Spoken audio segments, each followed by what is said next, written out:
Khadim Ndiaye ñu ngi lay nuyu. Abdou Khadre maa ngi lay fay. yow yaa fi teewal collectif forage Mekhe Lambaye mu am jafe-jafe boo xam ne moo dox seen diggante yéen ak Aquatech mi nga xam ne mooy gérer ndox mi foofee ca seen dëkk ba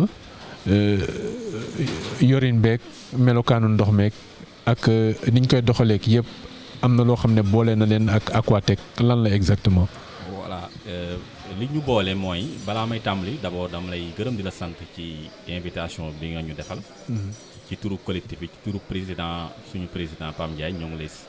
ngi sant waa Sénégal set yëpp di leen ñaanal seen entreprise yàlla def fi jàmm. li ñu boole ak Aquatech du sax li ñu boole ak Aquatech en réalité population bi ñoo am problème ak Aquatech maanaam collectif yi nga xam ne nii ñoom population bi moo leen fal ñoom amuñu benn problème ak Aquatech mais population bi ci boppam ñi nga xam ne ni ñoom ñooy naan ndox mi ñoom ñoo dëkk ca dëkk ba ñoom ñoo am problème bi lan moo ko indi dëgg-dëgg 2018 état dafa def réforme bi ñuy wax privatisation de l'eau du monde ci loolu ci la état bi divisé Sénégal maanaam juróom benni zone nag Thiès ak Diourbel Aquatech moo ko géré Aquatech bi mu ñëwee li mu njëkk a def mooy nit ñi nga xam ne dañ doon liggéey ci forage yi maanaam fexe ba ñoom maanaam ni ci population bi daan gisee seen bopp ci yorin bi loolu daf ko dakkal ñaar Aquatech dafa waxoon ne bu ñëwee ndox mi dina doy te sell loolu amul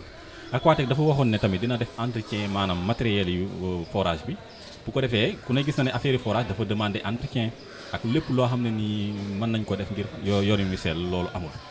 léegi nag ba pare ndox ñi nga xam ne dañ daan am ndox mujj ñu duñu am ndox léegi nag comme yorin wi population bi yoroon nañ seen forage yor boo xam ne nii nit ñi gis nañ ci seen bopp te ak yor wi nga xam ne yor Aquatech yor na ko gisuñu ci seen bopp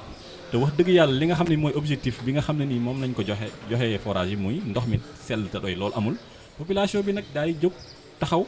pacifiquement taxawal ay collectif ngir ñu xeexal leen jëlaat seen forage ci jàmm loolu moo waral problème bi dëgg ak Aquatech. d'accord jafe-jafe bi wax nga ko nee nga jot ci ndox mi jafe-jafe la waaye ndox mi sell jamono bi ngeen ko daan utiliser bi ngeen ko daan gérer yéen waa askan wa naka la ndox bi daan mel lan mooy différence bi diggante bi ko Aquatech gérer ak yéen anam bi ngeen ko leen gérer. d'abord ku ne gis na ne yoreenu ndox. état moo ko mas a yor mais comité gestion yi ñoom comité gestion yi nga xam ne nii dañ daan yore forage ñoom ay genre démembrement état lañ donc état bi ci boppam moo war a jëlaatal ndox moom mi nga xam ne ni moom ndox mi moom moo ko war a jël saytul ko boppam donte jox nañ ko ay privé yoo xam ne nii amul résultat te li tax mu jox leen ko muy ndox mi del ko sell te doy te lu ku ne gis na ne rôle lu importance bi direction de l'hydraulique régionale yi am te ñooñu gis naa ne bu fekkente ne état bi impliqué na leen dooleel na leen ñoom rôle bi ñu war a def ngir ndox mi sell dina doy yaakaar naa ne objectif boobu dina am te loolu moo amul par exemple comité gestion yi ñuy taxawal ñoom seen rôle mooy fexe ba population bi gis ci seen bopp ci yorinu forage yi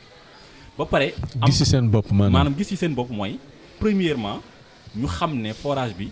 maanaam njariñ li muy am mi ngi impacté ci zone bi nga xam ne fa la nekk loolu c'est très important parce que suñu constitution dafa wax ne wax ju leer mu ne ressources yi nga xam ne nii dafa nekk ci dëkk-dëkkaan yi maanaam population bi ñoo ko moom donte nag état bi moo yor exclusive gestion de toutes les ressources naturelles du Sénégal mais population bi dañ cee war a gis seen bopp ñu xam ne kat forage bi nekk ci biir dëkk donte moomuñu ko donte état bi moo am droit gérer ko waaye ñoom ñu ngi ciy gis seen bopp ci yorin bi te loolu li ñuy ñaan mooy maanaam état bi jëlaatal affaire am maanaam jëlaat gestion bi ci loxoy Aquatech fexey ba nu mu ko bokkale ak population bi ngir maanaam gestion bi gën a mucc ayib loolu la ñu bëgg te loolu mënuñu ko def ñun kese waaye bu ñu àndee ak état bi yaakaar naa li ci bëgg dina am. d'accord boo leen àndee ak état bi mu mel ni également am na ay procédures yoo xam ne enclenché ngeen ko ngir mën a waxtaan ak état bi c'est-à-dire que administration locale bi li ci demee ni sous-préfet yan démarche ngeen entreprendre ba ci kilifa diine sax dafa mel ni jot nga leen jege ngir waxtaan ak ñoom ci problème bi. loolu nga wax laaj bu am solo la ndax boo dëkkee ci dëkk da ngay jaar ca kilifa ya fa dëkk looy def rek nga da ciy déggoo ak ñoom ba tax na bi ñu taxawalee benn kuréel bu ñuy wax collectif forage Mekhe Lambaye en mai 2020 li ñu njëkk a def mooy informer le sous-préfet ne ko kat am na collectif bu taxaw ngir mën a xeex de manière pacifique ngir jëlaat forage bi yoral ko suñuy loxoy bopp ndax doo def dara loo xam ne ni préfet yëgu ko ndax lii teggin mooy soo taxawalee collectif nga kilifa diine nga yëgal leen ko yëgal ko kilifa aada yi muy sous-préfet mi nga xam ne moo fi teewal président de la république loolu bi ñu ko defee ànd nañ ci suñu kilifa diine jigéen ñi ak ndaw ñi ak daayira yi ak diaspora bi ñooñu noonu ñëpp rafetlu liggéey bi ñu ànd doon wenn say donc collectif yi nga dégg yi ñuy wax nii rek dañuy wax ci turu population bi maanaam population bi ñoo leen fal donc am na PV boo xam ne nii yónnee nañ ko sous-préfet bi wane ne taxawal nañ collectif bi te lii moo tax ñu taxawal ko ñii ñoo ko jiite kon loolu biñ ko defee di sumb ay waxtaan yu bari gis nañ ne waxtaan yi avancé wul donte Aquatech mi ngi bëgg a ñëwaat te ñun wax dëgg yàlla parewuñu ngir Aquatech ñëwaat di gérer forage bi di ko yor na nga xam ne ni moom la ko daan yore ci loolu nag bërkaat yi dem ñuy wax 23 août ci la sous-préfet génn benn arrêté boo xam ne nii dafa tabbal njàqare ci dëkkaan yi nga xam ne nii benn ci Mekhe Lambaye ngir maanaam bëgg a indi waat Aquatech bëgg aussi yorin wi nga xam ne nii moom moo taxoon ñuy xeex Aquatech ñëwaat te loolu population bi gis nañ ne loolu nanguwuñu ko pacifiquement population bi yëpp jóg nañ ngir loolu bañ boo xam ne nii maanaam ku ko dégg di nga xam ne ñii kat li ñuy xeex maanaam seen njariñ moo maam lañ xeex ngir am ndox mu doy te sell te yorin wi ñu gis ci seen bopp. d'accord arrêté boobu sax justement sous-préfet lu mu ci wax mooy dafay tere askan wi ñu jege forage yi nga xam ne wala ñu dugg fa ci forage yi nga xam ne moom la Aquatech di gérer ngir population yi est-ce que jàpp ngeen ne ak arrêté boobu ñu jël jàpp ngeen ne combat bi dina mën a am fu mu mujj ba ci contrat bi nga xam ne moom la état bu Sénégal signé ak Aquatech jàpp ngeen ne pare na pour rompre contrat boobu ngir yéen. loolu dañuy lancer un appel au gouvernement. gis nañ ne gouvernement bi mi nga xam ne nii moom la askan wi jox suñuy ressources mu koy gérer moo def appel d'offre international ngir appel d'offre boobu ci Aquatech gagné zone Diourbel ak Thiès ku ne gis na ne depuis 2018 que Aquatech ñëw résultat amul gis nañ ministre bi génn ne dinañ def benn saytu ngir def benn évaluation mise en œuvre gestion Aquatech ci loolu nag ku ne gis na ne population bi moom kontaan nañu ci Aquatech yore mu yore forage yi nga xam ne moom lañ ko jox kon évaluation moom population bi ñoom ñoo ko def ba pare muy usagers yi directement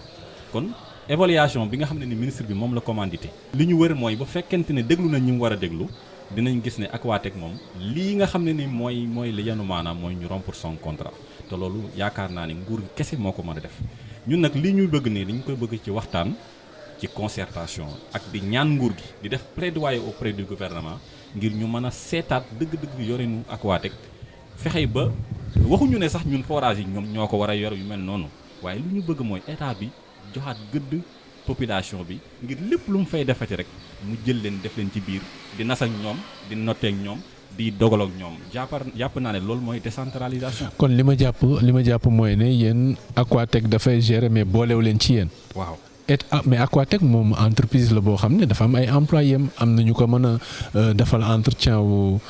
forage bi am na ñu ko mën a gérer mbir mi ba nga xam ne lii nga xam ne moom la état du Sénégal di xaar ci moom mu mën ko gis. bu fekkee ne boobu ba léegi état du Sénégal naam ne population yi ñu ngi ñaxtu mais ba léegi romprul affaire bi contrat bi mu ngi woy ak ñoom ça veut dire que est-ce que véritablement il y a problème. waaw il y a problème. du moment où que population bi taxawal ay collectif ngir jëlaat seen forage ndax population yooyu noonu ay usagers lañ. ndax forage ñan ñoo ko yor mooy usagers yi nga xam ne ñoo ciy naan ñooñu bu ñu demee ba gisatuñu seen bopp. ci yorinu Aquatech ndox mi nga xam ne maanaam gisatuñu seen bopp mooy ndox mi daawul doy bañ ko yoree ba pare ndox mi daawul sell par rapport à engagement yi état bi yi Aquatech jëloon ñàkk sell bi loo leen ciy gis exemple bi ma ciy joxe mooy l'eau du monde rural boo ko privatiser rek il y a problème pourquoi ndax l'eau du monde rural n'a pas pour vocation pour def ay bénéfices wala def ay plus-value parce que population bu fekkente ne dañ ko yoral seen bopp maanaam ñoom liñ ciy gis mooy na ndox mi doy ndax ndox mi sell alors que bu fekkee ne privé daf ko yore moom li muy njëkk a def mooy calculer pour son bénéfice. calculer pour la valeur ajoutée ñàkk sell bi est-ce que mën nga wax ñi lay seetaan naka lay matérialiser woo ci biir si ndox mi ngeen di jëfandikoo. naka la ndox bi mel. xam nga ku ne gis na ne maanaam ndox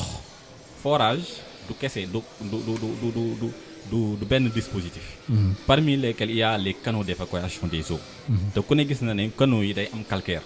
forage yi dañ ko war di raxas te loolu ça mais demande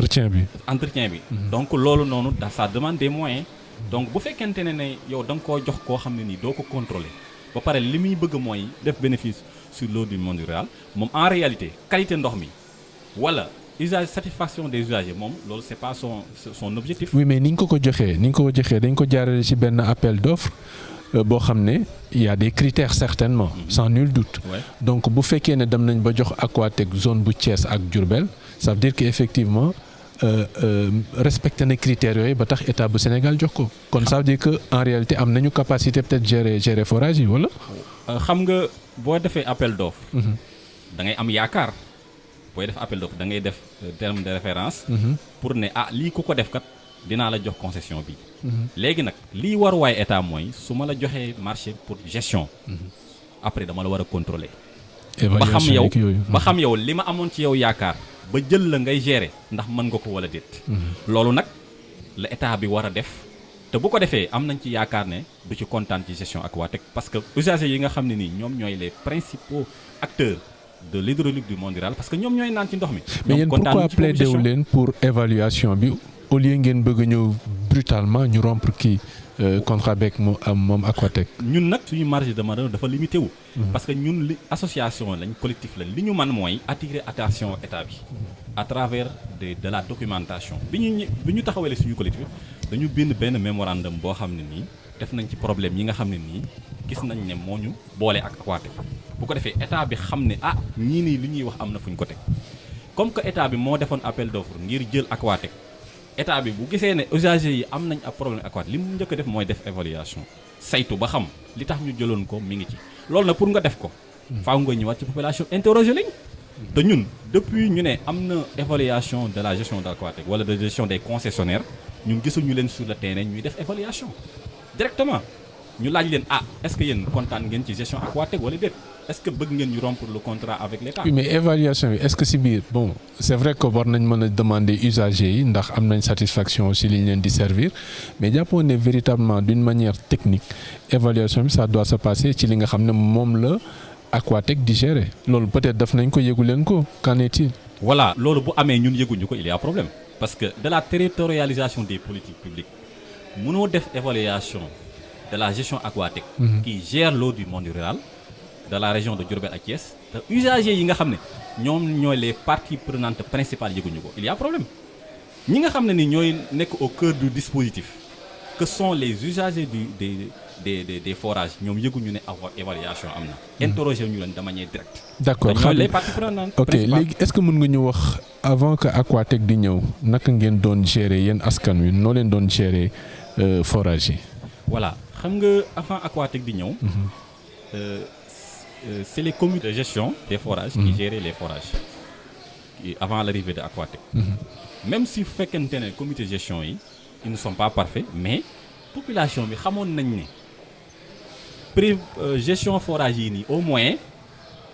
ils se reconnaissaient à travers la gestion de leur forage par des autochtones et des locaux. nu ñu doon doxalee gestion bi justement. Voilà gestion bi maanaam ñoom li nekkoon seen objectif. xam nga ñun sommes un collectif boo xam ne nii dafa juddu après l'appel d'offres de l'État pour privatiser l'eau du monde rural. Donc ñun nous sommes là pour que gestion bi ñëwaat ci loxoy population bi dans d'autres circonstances boo xam ne yoo xam ne dina gën a transparent nit ñi nañ ci gis seen bopp mais li ma mën a wax ci gestion yi nga xam ne ni moom moo nekkoon avant l'arrivée Aquatech population bi au moins xamoon nañ ni forage bi ñi nga xam ne ñoo ko doon yor ñoom seen moomeel la même bu fekkente ne gestion boobu noonu c'était contrôlé par les démembrements de l'État que sont la sous-préfecture. Parce que ñoom chaque fois bu ñuy def bilan dañuy jox le sous-préfet de la zone seen rapport. D'accord ma reformuler lan moo nekkoon wàllu askan wi ci biir gestion forage pour être plus précis. Voilà xam nga question boobu noonu comme nous sommes un collectif boo xam ne nii dafa bi mu juddoo mu ngi mai 2020 donc. gestion boobu non avant collectif bi di juddu. C'est-à-dire que avant bi askan wi doon gérer forage yi collectif bi soxlawul woon juddu ndax yéen a ngi ci doon gis seen bopp. Oui. loolu laa bëgg nga wax ma naka la askan wi wala comité de gestion bi doon gérer forage yi ba ngeen si doon gis seen bopp ba tax problème amul woon loolu laa bëgg nga wax ma. ñu méngale ak anam bi Aquatech di gérer te nga exposé ko. c'est une réponse très facile. Parce que tout simplement comité de gestion yooyu population bi ñoo leen fal. c'est-à-dire population bi ñoom ñoo daje fal comité de gestion yooyu ngir ñu gérer leen seen forage. on est d'accord mais nuñ doon gérer forage ba askan wi doon si gis seen bopp. maanaam le fait que ñu fal benn comité boo xam ne nii day gérer forage bi ci turu population bi maanaam loolu mooy wane dañ ciy gis seen bopp maanaam maanaam nous savons que. gestion boo gis ci àdduna dans tous les comités de gestion nous sommes bien d'accord que il y a des choses à rectifier bu ñuy demaat ci yoonu comité de gestion. kon si je comprends bien gestion Aquatech amul problème mais présence Aquatech moo leen déranger yéen. non loin de là problème mu Aquatech dëgg-dëgg. mooy le non-respect de ses engagements de la part de l'État ndox mi doyul premièrement bi mu gérer forage yi. ndox mi doyul ndox mi sellul par rapport engagement yi mu jëloon. ba pare gestion bi c'est pas transparent. Parce que mënoo gérer forage depuis 2018 kenn xamul lan moo dugg ci boobu gestion par rapport ak que gestion bi boo defee say recettes nga mën a investiraat sur la qualité du réseau. sur la qualité de l'eau sur le fait que population bi maanaam mën a gis ne ndox mi maanaam mi ngi am amélioration mi ngi am en quantité suffisante et continue donc loolu mooy problème mu bi ñu boolee ak Aquatech te loolu c'est documenté à travers le contrat que l'État a paraphé avec les concessionnaires que sont l'Aquatech. Donc problème bi loolu la d'abord ndox mi doyul ndox mi sellul par rapport à ces engagements ba pare gestion bi kenn xamul nan la koy gérer moom li ko intéressé mooy dëgg-dëgg ñëw def des bénéfices. mais est-ce que Aquatech yéen la war a rendre compte wala kii ko jox concession kii ko jox kii bi projet bi. voilà rendre compte bi état lay rendre compte ak la population parce que ñan ñooy les parties prenantes dëgg-dëgg. Les parties prenantes sont les usagers. Donc les usagers mooy la population. D'abord ak l'État que la sous-préfet représente au niveau de l'arrondissement. Il y a aussi l'Aquatech, l'OFOR et la direction de l'hydraulique. Donc ñooñu noonu. Donc est-ce que yéen waru leen woon interpeller ces différents services de l'État là et l'administration, à savoir le sous-préfet et la direction peut-être le OFOR et cetera mais Aquatech moom est-ce que moom am na pour sekk ak yéen moom État lay jëflanteel non. loolu mooy. Je pense que. Loolu mooy les leçons apprises d'une réforme. C'est-à-dire booy ñëw di def une réforme pour améliorer la gestion de l'eau du monde rural li nga war a njëkk a def mooy mettre les populations les usagers au cœur du dispositif. te gis nañ ne avec Aquatech avec des concessions privées c'est pas possible kon ñun li ñuy proposer xam nga problème dafa am. li ñuy proposer mooy que l'État se réengage dans la gestion de l'eau rurale directement. Avec les populations. Comme ni mu amee woon avant. Oui comme ni mu amee woon mais de manière améliorée c'est-à-dire que ñu dooleel direction régionale de l'hydraulique. yéen daal Aquatech daal nu pousse. waaw si li ngeen bëgg a wax parce que Aquatech est une entreprise privée. te entreprise privée moom wax dëgg yàlla li ko tax a jóg mais faire des profits. oui mais bu fekkee ne da ngeen bëgg génne Aquatech c'est comme si yéen réforme bi da ngeen ko bëgg a jël sànni fële. non ñun dañu bëgg que réforme bi dañu bëgg. parce que yaa ngi wax affaire privatisation de l'eau rurale. de l'hydraulique. C'est en réalité ça. oui c'est en réalité ça su ma nee privatisation. parce qu'en réalité bu ñu privatiser c'est dans le but d'améliorer le service en réalité. oui ce qui n'est pas le cas. Ce qui n'est pas le cas donc réforme boobu c'est une réforme à revoir ñu xam nga État. C'est une réforme à revoir où le concessionnaire a changé. Non c'est une réforme à revoir complètement. Parce que boo privatiser rek tu fais entrer un privé dans la gestion te privé pour man de mon point de vue le fait de regarder le contexte du monde rural. Avec l'hivernage. Avec aussi le chômage des jeunes, avec tous les problèmes qu'il y a dans le monde rural. Gestion privée adaptée à la réalité rurale, je veux dire. Effectivement, c'est ça le véritable problème. Je pense que pour des réformes de la gestion de l'eau dans le monde, il faut prendre en contexte le contexte local. D'accord, lui c'est un message à l'endroit de l'État. Lui c'est un message mooy État bi revoir cette réforme, mettre les populations au cœur du dispositif et dooleel les directions régionales de l'hydraulique ñi nga xam ne ñoom c'est des démembrements de l'État ñoom nga xam ne ñi bu ñuy intervenir dans la gestion des forages ruraux mooy li leen ci tax a jóg mooy population bi am ndox mu doy te sell ndax ñoom état bi lañ fiy toogal nekkuñu fi pour def des bénéfices ñun loolu la ñuy proposer te gis nañ ne loolu bu ñu ko defee population bi dinañ nekkaat au cœur du dispositif nañ xam lan mooy xew ci biir lan mooy problème bi nan lañ ciy utee saafara te jàpp naa ne loolu la monde rural di soxla par rapport ak problème ñi nga xam ne dañ koy rencontre ci wàllu mbay wàllu chômage wàllu santé donc boo ci bëggee yokk problème mu privatisation de l'eau da ngay indil problème monde rural. te gis nañ ne loolu am Dakar de et pourtant ça marche bien. waaw mais xam nga avec la CNO. xam nga li ñuy wax étude d'impact. li ñuy wax étude de faisabilité projet. xam nga sooy def étude de faisabilité da nga war a prendre en compte les critères socioculturels. les réalités du milieu. Oui, souvent que lan mooy tax état bi di am ay problèmes dans des réformes mooy les critères socioculturels de ko prendre en compte. bu fekkonte ne xamoon nañ jëloon nañ de ces critères là intégrés dans la réforme du ñu jël ay privé di leen dugal ci biir. donc il y a une mauvaise étude de l'environnement. Effectivement bi ñuy exécuter projet bi. Ne me dites pas que l'État n'a pas les moyens de gérer la gestion de gérer les forages ruraux du Sénégal. Je pense que c'est pas possible, c'est impensable. L'État a les moyens techniques et financiers de gérer tous les forages ruraux du Sénégal. Simplement, ça doit se faire avec les populations, qui sont les acteurs principaux du dispositif. Loolu la ñuy demander te loolu état bi mën na ko ñi ngi lancer un appel à l'endroit du gouvernement, à l'endroit du président de la République, du ministre de l'hydraulique bi nga xam ne nii sax dégg na suñuy ñaxtu muy ndax bu demee ba ne dinañ def benn évaluation ministre de l'eau. waaw ministre de l'eau Serigne Mbaye Thiam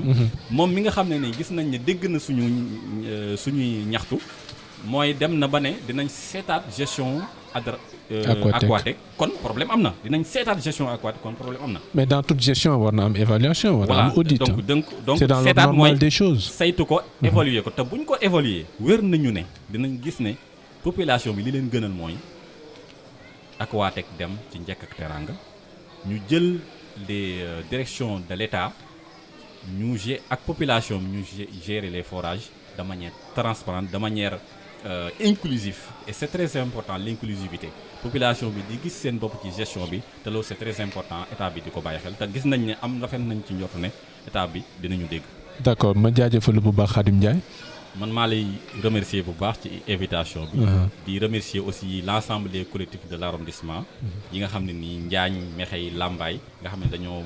booloo nekk benn ngir xeexandoo dóorandoo. di gërëm tamit suñu kilifa diine yi ñi nga xam ne nii dañu ànd ak ñun ci ak population bi ak diaspora bi. question bi du question population bi ñi fa nekk rek mais diaspora bi sax ñoom ñi ngi ciy bay seen tànk ak ñi nga xam ne nii ñooy suñu kilifa diine suñu kilifa yi dégg nañ ñu ngi leen sant di leen gërëm ci seen taxawaay ci lu nëbb ak lu feeñ. d'accord yow yaa fi teewaloon collectif forage Mexey Lambaye jërëjëf. jërëjëf sëñ Abdou Khadre. cheetetetet mais yow sawaay yow fu ñu la fekk yaa ngi ci kanamu ordinateur bi wala sa kanamu tablette ba sa téléphone portable lu xew mais damay lire ay information waaw xoolal boo bëgg am ay information yu leer nañ et en temps réel duggal ci www.senegal7.com ay information yu wóor man de maa ngi application Sénégal 7 lépp lu xew dama koy jot ci sama téléphone ci tàng bi te nag application Sénégal 7 am ko yomb na da ngay dugg ci Play Store wala Apple Store nga télécharger ko rek xam li xew ci réew mi ak la xew ci bitim réew te nag dara du la ci umpu. Vous voulez des informations en temps réel? Cliquez sur www.senegal7.com. Sénégal 7, le roi de l'information en temps réel.